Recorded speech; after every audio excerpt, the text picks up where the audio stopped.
Hello everyone, welcome to Priyanari stories. Please subscribe my channel.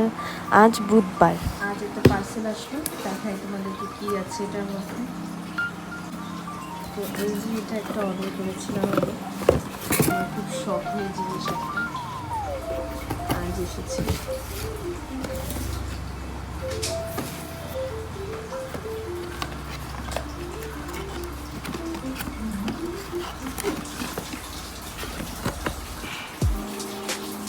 এর মধ্যে স্টিমারে বসে তোমরা চা গরম করতে পারবে। এটা পার্সেল।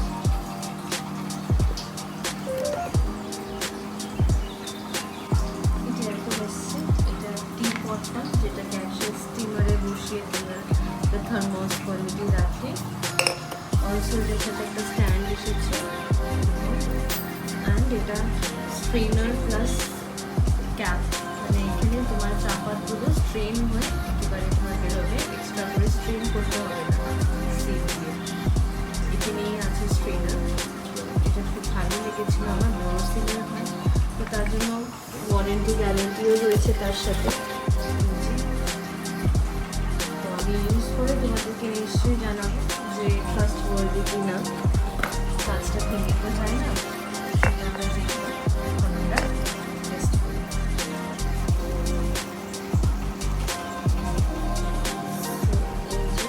গ্রিন টি আমাদের রেডি।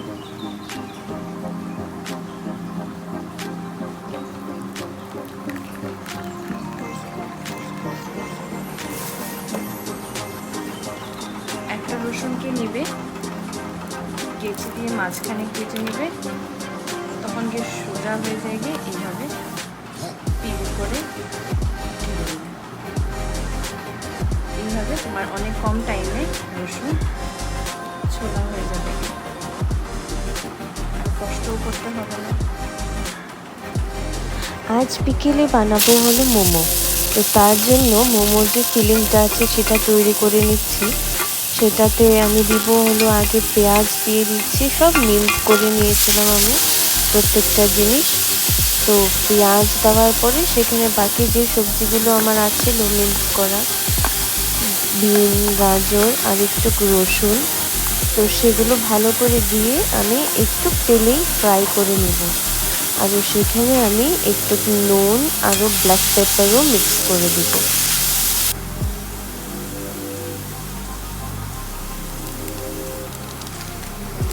একটু ম্যাগি মশলাও দিচ্ছি। ম্যাগি মশলার যে টেস্টটা আছে সেটা খুব টেস্টি, তো তার জন্য এমন টাইপ জিনিসে ম্যাগি মশলা দিলে অনেক ভালো লাগে, তো তার জন্য একটু ম্যাগি মশলা দিব।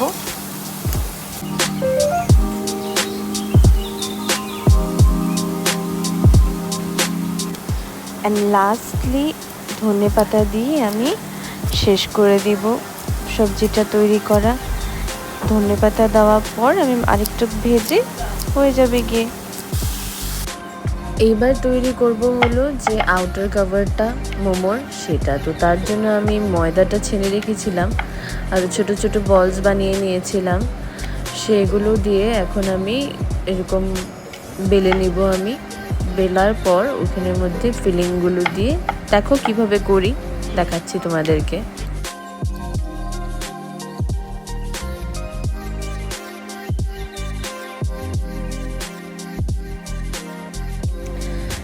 তারপর এই যে প্রত্যেকটাকে নেব, এইভাবে ফিলিংসগুলো দিব এটার ভেতরে, আর সিকিওর করে দিব সাইডগুলো অল্প জল দিয়ে। তারপর এরকম করে করে বিভিন্ন ডিজাইনস বানিয়ে ব্যাস হয়ে যাবে রেডি আমার মোমো।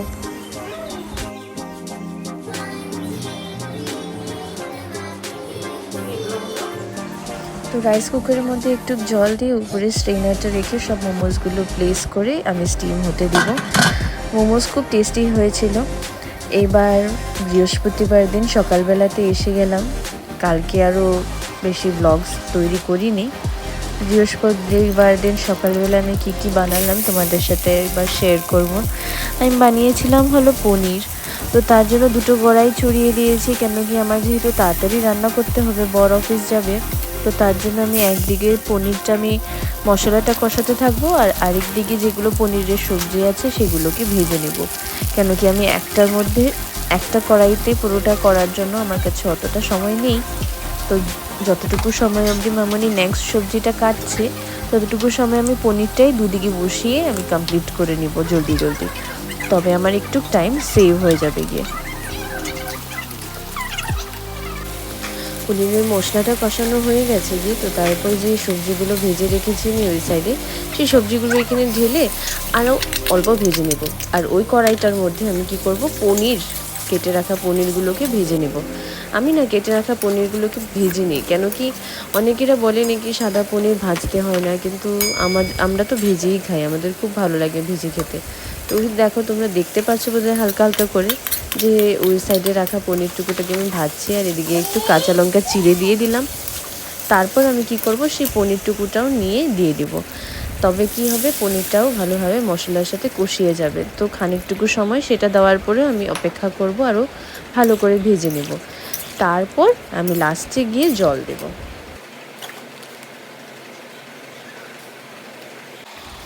এবার নেক্সট রান্নার প্রস্তুতি, সেটা হলো লাউ ঘন্ট। তো তার জন্য আমি তেজপাতা, গোটা জিরে আর শুকনো লঙ্কা দিয়ে দিলাম, আর সেখানে মামনি যে কাটা লাউগুলো কেটে রেখেছিল সেগুলো দিয়ে দিলাম। সেই লাউগুলো দেওয়ার পর সেখানে একটু নুন, হলুদ গুঁড়ো আরও জিরে গুঁড়ো দিয়ে দিব। আর জিরে গুঁড়ো দেওয়ার পর ভালো করে মিশিয়ে আমি এগুলোকে ভালো করে সেদ্ধ করব। সেদ্ধ করার পর যখন অল্প ভেজা ভেজা থাকবে সেখানে আমি একটু চালের গুঁড়োও দিয়ে দিব। আর এদিকে দেখো পনির টুকুটা হয়ে গেছিলো, তার জন্য লাস্টে গরম মশলা দিয়ে আর একটু ঘি দিয়ে নামিয়ে ফেলেছিলাম পনিরটা।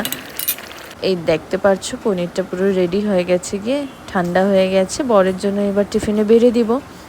আর ওইদিকে লাউ ঘন্টটাও একটু ভিজা ভিজা রয়েছে, তো চালের গুঁড়ো দিয়ে দিয়েছিলাম, আর এখন যেগুলো ডালের বড়ি আছে সেগুলোও দিয়ে দিলাম।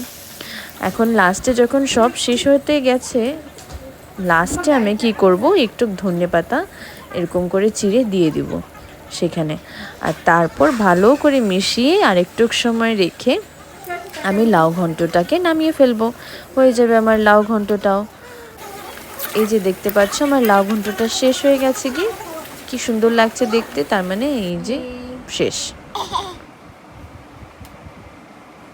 কিউটি কিউটি বেনুনি আমার গুগলির। গুগলি, সে hi to everyone.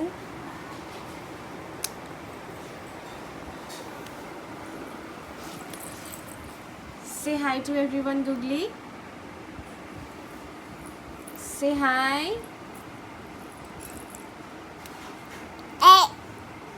Okay, okay, fine. Okay, okay, fine. You don't understand. Okay, okay, चलो ठीक है, नहीं बोलना है तो मत बोलो. But don't go that side. মামাম ওঠার পর আমার বিছনা করাও হয়ে গেল গিয়ে। তো এই যে দেখো রেডি বিছনা। এবার নেক্সট লাস্ট যেটা আমি তরকারি বানাবো, পুঁই পাতা। তো সেটা বানানোর জন্য তেলের মধ্যে আমি তেজপাতা দিয়ে সেখানে 5 ফোড়ন দেব, আরও শুকনো লঙ্কা দিলাম। পুঁই পাতাগুলোকে দিয়ে নুন দিয়ে ভালো করে মজিয়ে নিব, আরও সেখানে হলুদ গুঁড়ো আরও জিরে গুঁড়োও দিয়ে দিব। আর তারপরে তো মজানোর উপরেই যত আছে এখানে ভালো করে মজিয়ে আমি সেইখানে একটু চালের গুঁড়ো লাস্টের দিকে দিয়ে দিব, তাহলে একটু থনথনা হবে। আমার পুঁই পাতাও হয়ে গেছিলো গিয়ে।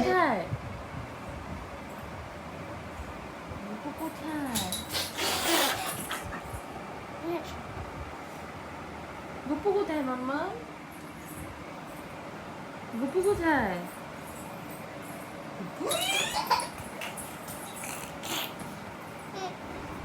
আজকের জন্য বাস এতটুকুই। Thank you for watching.